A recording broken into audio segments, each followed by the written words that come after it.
Hello, I'm a Lemon Cake, and today I'll be going over Season 2 of the Grand Campaign. In the background, you can enjoy a time-lapse of the Grand Campaign itself, focused on Eurasia.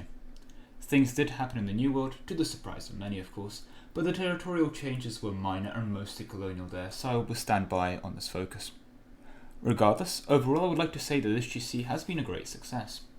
Overall in the past, we have struggled with the issue of pre-made alliances dominating the game, and people having a general lack of willingness to attack each other.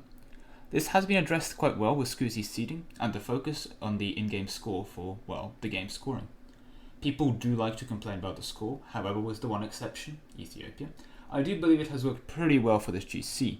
We did see quite a few player kills and quite a few player relocations, but overall we did very well, and I think in terms of preserving the balance of the game, Yuan was the closest to breaking it, but the coalition against him were successful, unlike in previous GCs where people were fully able to run away with the game, despite people trying to coalition them.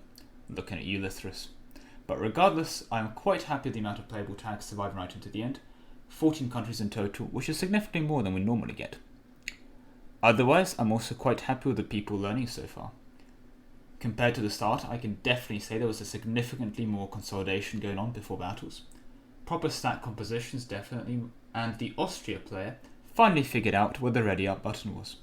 Now the more observant viewers among you would have figured out that this GC did not in fact contain an Austria player, and you are correct. However, the Austria player is just my pet name for a player back from Season 1 who did play Austria. I would consistently load up the lobby and see Austria not reading up. And he has now ingrained himself in my head as the Austria player, despite playing France this GC. But anyway, going back to Season 2, I think it's a great time to give shoutouts.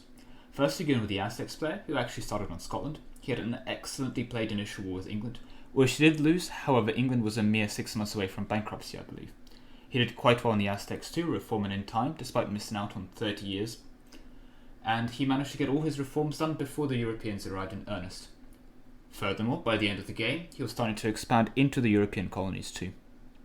In that merit, I would have to say the same for the Inca player, who again joined the Inca late after losing an initial death war against Muscovy.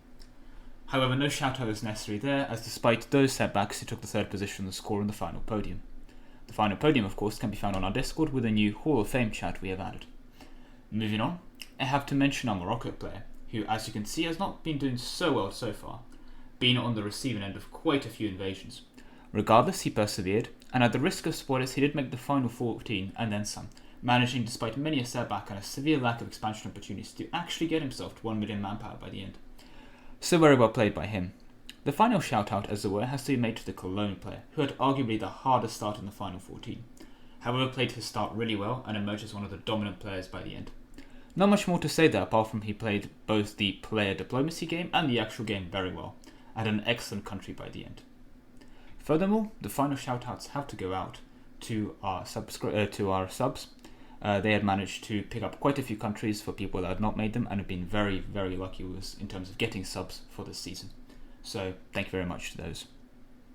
But this concludes my remarks for Season 2, so sit back and enjoy the rest of the time-lapse. But before I do leave you with that, I would like to announce that the sign-ups for Season 3 of the Grand Campaign have begun. If this is something you are interested in joining, you can find a link to the Discord in the chat below. Afterwards, you will find a way to sign up for the Grand Campaign in the server chats themselves. This server has been referred to in the past as the gateway drug for EU4 NP.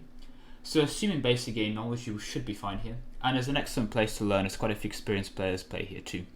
And they are usually more than willing to teach the easy way or the hard way. But with that, thank you very much for watching, and enjoy the rest of your day.